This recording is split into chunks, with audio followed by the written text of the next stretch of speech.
नमस्कार मेरे साथियों, आशा उम्मीद करता हूं कि सभी लोग अपने समस्त परिवार के साथ एकदम मस्त शानदार जिंदाबाद होंगे। मित्र, आपके लिए एक बहुत ही महत्वपूर्ण सूचना लेकर के आया हूं। मित्र, सूचना यह है कि उत्तर प्रदेश पुलिस का जो 60,244 पद का जो फाइनल रिजल्ट था वो आ चुका है। आप सभी लोग परिचित होंगे, लेकिन मैंने जो आज सेशन बनाया है वो वेटिंग लिस्ट संबंधी बनाया है, जो सेकंड सूची से संबंधित बनाया हुआ है। जिन भाइयों का नहीं हो पाया है और किसी कारणवश वो 1, 2, 3 या 4 या 5 नंबर से रह गए, तो उनके लिए सेशन बहुत इंपॉर्टेंट है। सबसे पहले गुजारिश करूंगा, ये जो महत्वपूर्ण सूचना है इसके लिए आप सेशन को सबसे पहले शेयर जरूर करें। सेशन को अधिकांश शेयर करें। सबसे पहली बात, क्यों बहुत ही महत्वपूर्ण सूचना है, और जब तक लोगों के पास ये सेशन नहीं पहुंचेगा तब तक हमने जो टारगेट तय किया है यहां तक पहुंचने का, हम लोग नहीं पहुंच पाएंगे। पता चला 10-20 लोग ही एकत्रित हो पाए, तो ऐसा न तो नहीं मित्र। इसे अधिकांश लोगों में शेयर करिए ताकि हम अपना संख्या बल बढ़ा सकें। मित्र, बताना चाहता हूं कि जो वेटिंग लिस्ट है, मैंने ऐसे ही लिखा है कि सेकंड सूची जारी होगी। मित्र, आप विश्वास करिए, अगर सब कुछ सही रहा और आपका साथ रहा तो वेटिंग लिस्ट जारी होगी, ये निश्चित है। रूल्स चाहे कुछ भी रहा हो, लेकिन अपने जो मुखिया हैं उत्तर प्रदेश के, सीएम साहब, उन तक अपनी बात ईमानदारी से पहुंचती है तो मित्र आपकी सेकंड सूची जारी होगी। क्योंकि इसके लिए प्रमाण यह है कि सरकार ने जो फाइनल रिजल्ट में जितने अभ्यर्थी पास हुए हैं, जितने नोटिफिकेशन में दिए थे 60,244, उतने विद्यार्थियों की ट्रेनिंग की, परीक्षण की व्यवस्था करके रखी है। तो इसलिए मैं गुजारिश करता हूं सेशन को शेयर करें। देखिए, मैंने आपको बताया था, कुछ मेरे भाई इस तरह से बोल रहे थे कि सर आप ही कुछ करिए। मैंने कोशिश की और जारी की, अपने भाई बहनों के लिए एक कदम उठाया, और सबसे पहले मैंने इन 2 महारथी, इनसे मैं जानता हूं सभी लोग परिचित होंगे। ये अपने जो सर हैं, इन्हें हर कोई जानता है, मेरे नाम बताने की ज़रूरत नहीं है। अंकित वाडी सर हैं, RWA के चेयरमैन हैं, संस्थापक हैं ये। और एग्जामपुर से जो संबंधित हैं विवेक सर। कोई व्यक्ति ऐसा नहीं होगा इनके नाम से परिचित न हो। मैंने क्या किया, मैं तुम्हें बताता हूं अपना रोल, क्योंकि आप सभी लोग कह रहे थे कि सर आप ही कुछ करिए, सर आप ही कुछ करिए, सर आप ही इन लोगों से बात करने। मैंने आप लोगों से कहा था कि बच्चों आप एक काम करें कि RWA और एग्जामपुर के जो संस्थापक हैं, आप उनसे संपर्क करने की कोशिश करिए। आप इतने लेजी हैं, लिस्ट भी चाहते हैं और आलसी भी हैं, लेकिन आपने कोई कदम ऐसा नहीं उठाया। केवल आपने एक कदम उठाया, मेरे कमेंट्स में यह लिख दिया, सर आप ही संपर्क करें। आप ही इन दोनों लोगों से, किनसे, RWA और एग्जामपुर के दोनों हेड हैं, उनसे संपर्क करें। तो मित्र, मैंने आपको बताना चाहता हूं, मैंने इन दोनों भाइयों से संपर्क करने का पूरा प्रयास किया है, पूरी दम लगा दी है। मैंने इन दोनों भाइयों से संपर्क करने का पूरा प्रयास किया है। हाँ, अब मेरी इनसे डायरेक्ट बात तो नहीं हुई है मित्र, लेकिन कुछ हैं इनके नज़दीक, उनसे मेरी बात हुई है। तो उन्होंने सिर्फ एक ही जवाब दिया है मुझे कि ये सारी प्रक्रिया जब हो सकती हैं जब सारे विद्यार्थी, जितने भी विद्यार्थी ऐसे हैं जो 1, 2, 3, 4, 5 या 6 नंबर से रुके हुए हैं, वे सारे विद्यार्थी सबसे पहले एक यूनिट बनाएं, चाहे तो ग्रुप बना लें, ग्रुप बना करके सब विद्यार्थी जुड़ें और एक दिन क्या करें? सबसे पहले ट्विटर कैंपेन करें सोशल मीडिया के माध्यम से। मैं सारे तरीके बता दूंगा, चिंता न करें। दूसरा तरीका ये ट्विटर कैंपेन करें। पहला का तरीका मैंने आपको पहले ही बताया था कि ट्विटर कैंपेन करें। दूसरा तरीका मैंने आपको यह बताया था, उन भाइयों ने बताया है कि आप के क्षेत्र में जो एमएलए या एमपी, इन दोनों से आप ज्ञापन दें। क्या करें? ज्ञापन दें, क्योंकि हमारी आवाज कहां तक पहुंचनी चाहिए? मुख्यमंत्री तक पहुंचनी चाहिए। तीसरा तरीका मैंने आपको बताया था, जो उन भाइयों का ही था, कि आप डीएम साहब से मिलें, उनको अपना ज्ञापन दें, उनको अपना ज्ञापन दें। और जो चौथा तरीका है मित्र, आप सभी लोग अगर चाहो, मैं आपके साथ हूं, और इन भाई अगर संख्या बल रहा तो ये भाई भी आपका साथ देंगे, जो जिनका नाम मैंने जस्ट अब आपके सामने लिया है। आप सब लोग लखनऊ चलो मित्र। बगैर लखनऊ जाए, बगैर हम लोग अपना संवैधानिक तरीके से अपना आंदोलन किए, हमारी आवाज को नहीं सुना जाएगा। क्योंकि नहीं सुना जाएगा का मतलब ये है कि जब तक हम उनसे बताएंगे नहीं, तब तक हमारी आवाज वहां तक पहुंचेगी नहीं। तो मेरे भाई, आप लोगों से मेरी गुजारिश है कि आप सबसे पहले एक ग्रुप बनाएं जिसमें अधिकांश विद्यार्थी जुड़ें। अधिकांश विद्यार्थी जुड़ें। जुड़ने के बाद एक दिन डिसाइड कर लें सभी लोग कि लखनऊ, एक दिन का मैं तुम्हें तरीका बताता हूं कि कब जाना है। सबसे पहले आपको पता होगा कि हर सोमवार को मुख्यमंत्री जी एक मीटिंग करती हैं जिसमें सभी लोगों की शिकायत सुनी जाती है। जिसमें क्या करते हैं? सभी लोगों की शिकायत सुनी जाती है। मतलब इनका दरबार लगता है। क्या लगता है? दरबार, जिसमें जनता की आवाज हर कोई वहां पर अपनी बात को रख सकता है। तो क्यों ना सबसे पहले हम लोग, जो इनका जो दरबार लगता है सोमवार को, जिसमें वो सीएम साहब शिकायत सुनते हैं, हम लोग अधिकांश संख्या में पहुंच करके, मैं आपके साथ हूं, मैं साथ चलूंगा, चिंता न करें।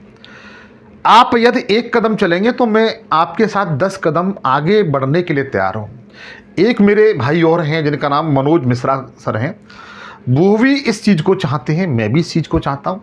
आप सिर्फ एक काम करें कि संडे को हम लोग सबसे पहले चारबाग स्टेशन मिलें। मैं अपना नंबर तुम्हें बता दूंगा, व्हाट्सएप नंबर, संपर्क करें। चारबाग स्टेशन पर हम सभी लोग मिलेंगे।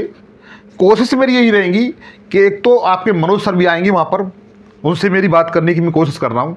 लेकिन हो सकता है कि इन दोनों भाइयों में से अगर कोई एक आ गया, विवेक सर में से या अंकित भाटी सर में से कोई एक व्यक्ति, एक भी महापुरुष आ गया, तो मैं जानता हूँ आपकी आवाज़ बुलंद हो जाएगी। तो सबसे पहले हम लोग संवैधानिक दायरे के अनुसार ये इनका जो दरबार है मित्र, वहाँ पर जाएंगे और मुख्यमंत्री को अपनी बात बताएंगे और अपना ज्ञापन देंगे। हम जितने भी लोग हो जाएं, 100, 200, 500, 1000, जितनी भीड़ होगी उतना हम लोगों के लिए फायदा रहेगा मित्र। तो मैं आपको दिन बता दूंगा कब ये काम करना है हम लोगों को। और रही बात आंदोलन की बच्चों, तो आंदोलन आप बता दीजिए किस दिन आप लोग, सभी लोग रेडी हैं, किस दिन आप लोग तैयार हैं। उसी दिन हम लोग शांतिपूर्वक तरीके से इको गार्डन में, कहां पर? इको गार्डन में संवैधानिक तरीके से हम लोग आंदोलन करेंगे, ताकि हमारी आवाज मुख्यमंत्री तक पहुंच सके। या हम में से जब आंदोलन होगा तो सीएम साहब द्वारा 4-5 लोगों का हमारा जो ग्रुप होगा वहां से पर बुलाया जाएगा, हम लोग जाएंगे। आप में से जो मुख्य भाई हों वो भी चल सकते हैं। अपनी बात रखेंगे ईमानदारी से, और बात रखने में कोई हमें दिक्कत नहीं आएगी, क्योंकि आपको पता है, मैं पहले भी कह चुका हूं कि आपकी इस वैकेंसी में 5,000 से लेकर के 7,000 पद खाली रहेंगे। 5,000 से लेकर के 7,000 पद आपके खाली रहेंगे। क्यों रहेंगे? क्या आपको पता है? अब अभी इसमें मेडिकल बाकी है, और कुछ भाई ऐसे हैं अन्य विभाग में चयनित हैं, ऑलरेडी चयनित हैं, वो यहां नहीं आएंगे, या फिर या इस विभाग में आना नहीं चाहते, नो एंट्री करते हैं, नो एंट्री।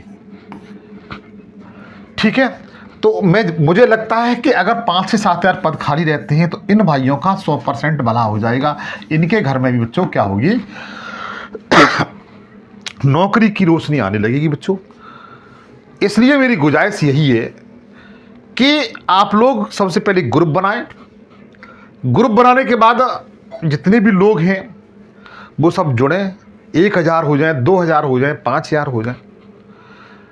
अगर आप अपनी बात हम लोगों ने मुख्यमंत्री तक ईमानदारी से पहुंचा दी तो मुझे विश्वास है आपकी सेकंड लिस्ट आकर की रहेगी, सेकंड लिस्ट आकर के रहेगी मित्र। इसके एग्जाम्पल आप देख सकते हैं कि एग्ज़ाम जो पहले पेपर आउट हुआ था इसी का, अरे इसे छोड़िए, आरओ जो यूपी पीसीएस जैसी संस्था कराती है उसका पेपर भी आउट हुआ था, उसका भी पेपर रिजेक्ट कराया गया।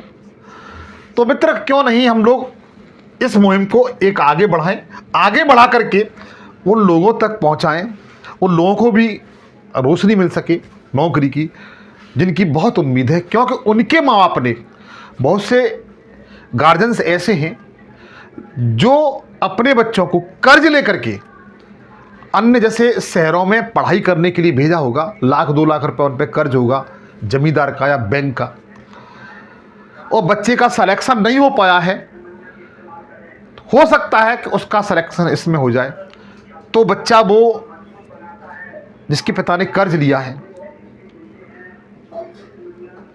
वो उस जमींदार को या बैंक को चुका सके मित्र।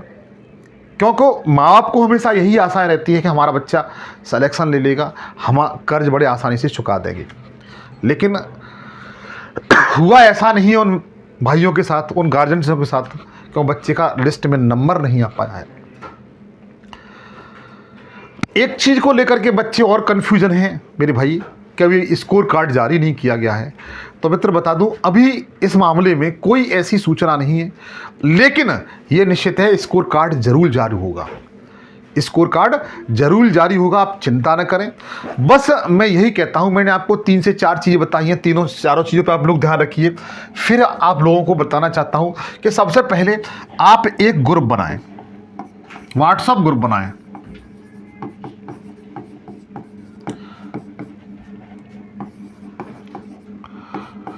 और इसमें जितने विद्यार्थी इसमें जुड़ सकते हैं उतने जुड़ते जाएं मेरे भाई। दूसरा तरीका मैंने आपको यह बताया था ज्ञापन वाला। कौन सा वाला? ज्ञापन वाला। ज्ञापन में आप एमएलए,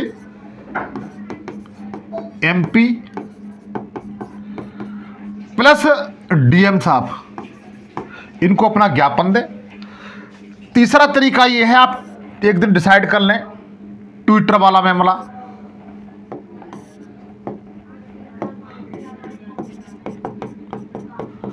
ट्विटर वाला मामला, ट्विटर कैंपेन चलाएं और इसे नंबर 1 पर पहुंचा दें। ठीक। चौथा तरीका, हम लोग एक आंदोलन करें, ईमानदारी से संवैधानिक दायरे में रह करके एक आंदोलन करें। इसके लिए आप दिन डिसाइड कर लें, दिन आप लोग बताएं कि दिन हम किस दिन करना है, लेकिन आपको 2 से 4 दिन का समय लेना पड़ेगा वहाँ रहने के लिए। एक दिन में काम नहीं चलेगा, 2 से 3 दिन लगेंगे, 4 दिन लगेंगे आंदोलन में। 5वां नंबर है मित्र कि जो सीएम साहब हैं वो दरबार लगाते हैं। क्या लगाते हैं? दरबार लगाते हैं। उस दरबार में सीधे सीधे जा करके सीएम साहब को हम लोग क्या करें, ज्ञापन दें। तो मित्र, ये 4 से 5 तरीके हम लोग कर लेते हैं ठीक तरीके से। मतलब यह है कि अपनी आवाज़ कहाँ पहुँचनी चाहिए, सीएम साहब तक पहुँचनी चाहिए। तो मुझे लगता है कि ये आपकी जो वेटिंग लिस्ट है वो मित्र जारी होकर रहेगी, होकर रहेगी, चाहे बोर्ड का निर्णय या नोटिफिकेशन आपका कुछ भी रहा हो मित्र। अंत में सिर्फ यही कहूंगा मित्र कि आप लोग इस सेशन को शेयर करें। एक छोटी सूचना और है, इसी प्लेटफार्म पर मैं जीएस के सारे विषय बिल्कुल फ्री पढ़ाता हूं। मेरी जो टीम है वो हिंदी, मैथ, रीजनिंग और साइंस जैसे विषयों को बिल्कुल फ्री पढ़ाते हैं। चैनल को सब्सक्राइब कर लेना, लेकिन सब्सक्राइब के साथ साथ इस सेशन को शेयर जरूर कर देना।